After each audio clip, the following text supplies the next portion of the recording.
Vamos a cambiar de tema, son las 8:52. La Defensoría de la Niñez entregó un informe sobre la crisis educacional que está viviendo la región de Atacama.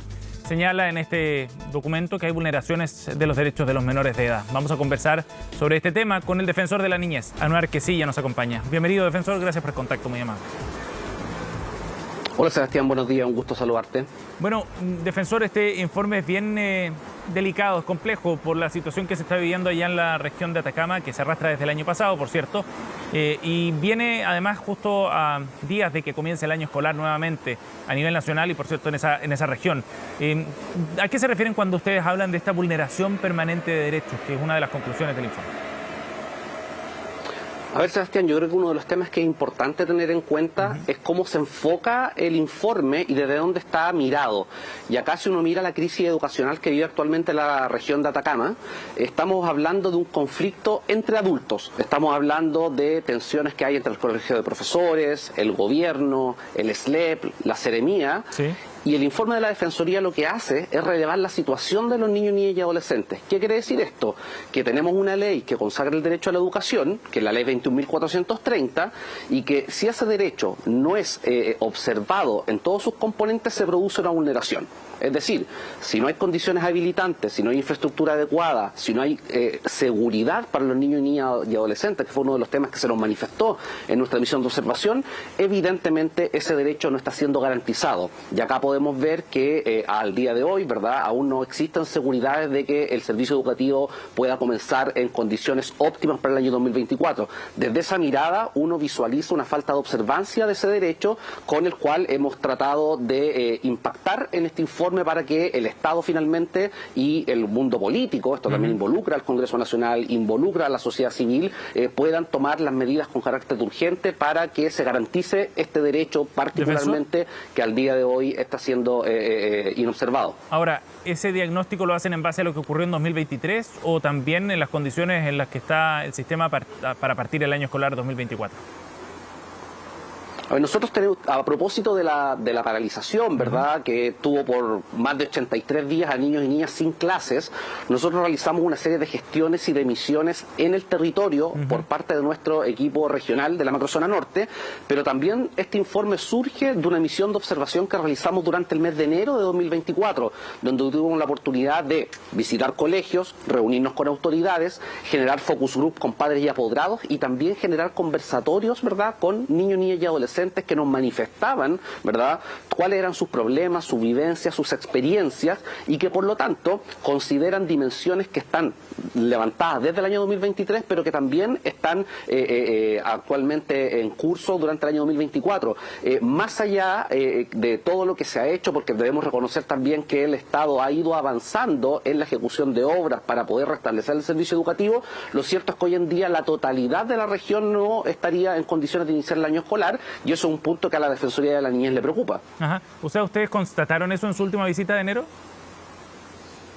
Sin duda, sin duda. Nosotros estuvimos allá entre la semana del 8 de enero estuvimos, yo estuve personalmente también en la región y pudimos ver que el nivel de avances, tal como lo dice el informe, era nulo. No habían avances en los colegios que requerían una mayor intervención. Las licitaciones estaban obviamente publicadas, pero no se habían adjudicado o no habían iniciado y eso evidentemente lo único que hacía era perjudicar el normal reinicio de las clases, que fue uno de los compromisos que motivaron el hecho de deponer la paralización del año 2023. Claro. Y eso actualmente, si bien experimenta algunos avances, aún esos avances no están concretados en el 100%. Sí. Ahora, defensor, ¿cómo interpreta usted entonces la respuesta del Estado y del gobierno en particular ante la situación, considerando el tiempo que han tenido para poder subsanar todos los problemas que están diagnosticados desde hace mucho tiempo, por lo demás, y que motivaron la paralización del año pasado? A ver, nosotros como Defensoría de la Niñez hemos sido claros en sostener, no solamente a propósito de este informe, sino que también en otras instancias de acciones institucionales, que el tema de la situación educacional en la región de Atacama no se va a solucionar a nivel regional. acá es importante que haya una señal desde el nivel central, y es parte también de lo que ha hecho el gobierno ahora en este tiempo, de involucrarse desde el nivel central, desde el propio ministro, la subsecretaria, ¿verdad?, estando en la región, porque evidentemente ya se comprobó que las autoridades regionales no tuvieron la capacidad de poder atender en tiempo y en forma a las necesidades de los niños, niñas y adolescentes. Pero más preocupante aún es esta ausencia de los niños, niñas y adolescentes. Si uno mira las discusiones que hay, son discusiones que hay entre adultos, ¿verdad?, que están tratando de solucionar un problema político, donde se irrogan responsabilidades de un lado hacia otro, pero se pierde de foco que esto tiene como afectados finales a los niños y niñas que no van a poder ejercer un derecho que la ley les reconoce y al cual el Estado está obligado a garantizarlo. Claro.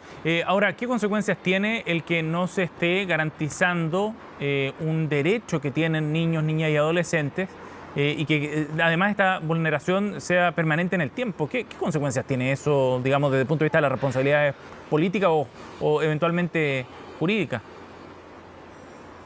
Mira, Sebastián, acá hay un tema que tiene que ver un poco con analizar el ámbito de los derechos que se ven afectados frente a esta situación. Y si uno mira desde el punto de vista de los derechos sociales propiamente tal, evidentemente la inobservancia del derecho a la educación tiene repercusiones graves para el desarrollo normal de los niños, niñas y adolescentes.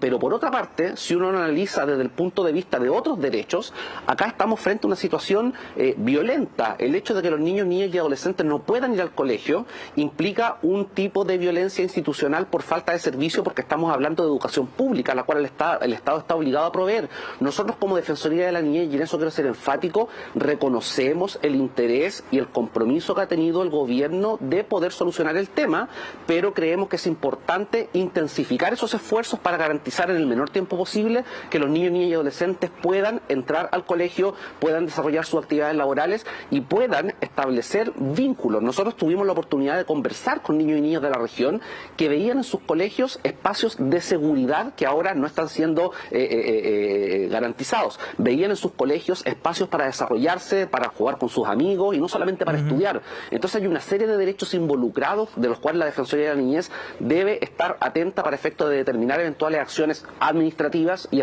eventuales acciones judiciales. Ajá. Defensor, de todas maneras, el ministro de Educación, Nicolás Cataldo, ayer le bajaba un poco el perfil también a este informe. Decía que era una radiografía acotada que se refiere a 5 establecimientos de 2 comunas en un servicio que tiene más de 60 establecimientos educacionales. ¿Qué responde usted frente a eso? Mira, sin el ánimo de polemizar frente a las declaraciones del ministro de Educación, cuyo compromiso yo reconozco y valoro, porque una vez que le entregamos el informe, inmediatamente tuvimos la posibilidad de conversar con el ministerio y ellos están de acuerdo en las recomendaciones que hacemos. Este informe, que se deriva de una misión de observación, obedece a una metodología, y esa metodología, que no revisó todos los colegios, tiene que ver principalmente con el trabajo coordinado que tenemos con el Instituto Nacional de Derechos Humanos, que semanas anteriores había visitado otros colegios, y frente a esa visita hay un informe. Y desde el punto de vista del carácter parcial que tiene el informe, yo quiero decir que sí, nosotros como Defensoría de la Niñez tenemos la obligación de actuar de manera parcial en el respeto y garantía de los derechos de los niños, niñas y adolescentes. El informe es políticamente imparcial, pero desde el punto de vista de la protección de los derechos de los niños, niñas y adolescentes, evidentemente es parcializado. Mi rol como defensor es actuar desde la posición y desde las necesidades de los niños, niñas y adolescentes. O sea, de todas maneras, lo que plantea en todo caso el ministro es que quizás no se observó la situación de todos los colegios o todos los establecimientos para concluir ese análisis. Eso significa que de todas maneras igual hay una vulneración en todo caso en los establecimientos que ustedes visitaron, ¿no? O sea, lo que quiero decir es que hay una situación de vulneración efectivamente en un grupo quizás más acotado o menos acotado, pero existe tal. Precisamente, lo primero que hay que decir al respecto es que este informe o estas visitas obedecen a una metodología que está previamente realizada desde el nivel central, acá en la Defensoría de la Niñez, donde hicimos un diagnóstico de la situación en general. En los anexos del informe tú puedes encontrar la situación educacional en general de todos los establecimientos de la región. Pero por otra parte, hay que decir acá que estamos hablando de derechos fundamentales, de derechos humanos que no son números. En la medida que haya la afectación en un colegio, nosotros vamos a indicar que hay una situación donde se está inobservando este derecho. Y acá evidentemente lo que quisimos hacer es tratar de visitarlo en zonas más complejas por un tema de tiempos, por un tema de recursos financieros, recursos humanos, porque tenemos un equipo relativamente pequeño que se concentró en aquellas situaciones que veíamos más críticas. Hay colegios que, por cierto, requieren mejoras menores, hay avances, hay colegios, yo lo puedo decir, que actualmente están en condiciones de volver a clases o que requieren arreglos menores para poder entregar el servicio educativo, pero tenemos que poner el foco en aquellas situaciones más críticas, porque en esas situaciones críticas es donde está en juego la observancia real del derecho a la educación de los niños y niñas de la región. Ajá. Defensor, lo último, la posibilidad de una paralización por parte de los profesores sigue sobre la mesa. Desde el colegio no lo han descartado tampoco y dependerá del análisis que hagan una vez que regresen a clases el próximo martes cuando parte el año escolar. ¿Qué significaría otra paralización? Comenzar el año 2024 con otra paralización que eventualmente pueda significar suspender clases también. Bueno, ahí esa pregunta, Sebastián, justamente obedece a la posición de la Defensoría de ser imparciales en términos políticos y enfocarnos en los derechos de los niños, niñas y adolescentes.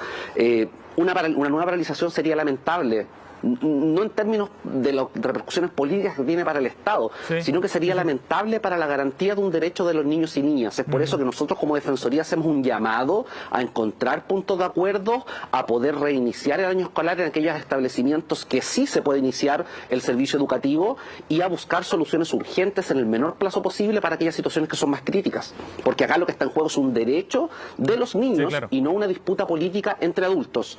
Bien, defensor, gracias por conversar con nosotros esta mañana, muy amable. Gracias, Sebastián, un gusto saludarte. Igualmente.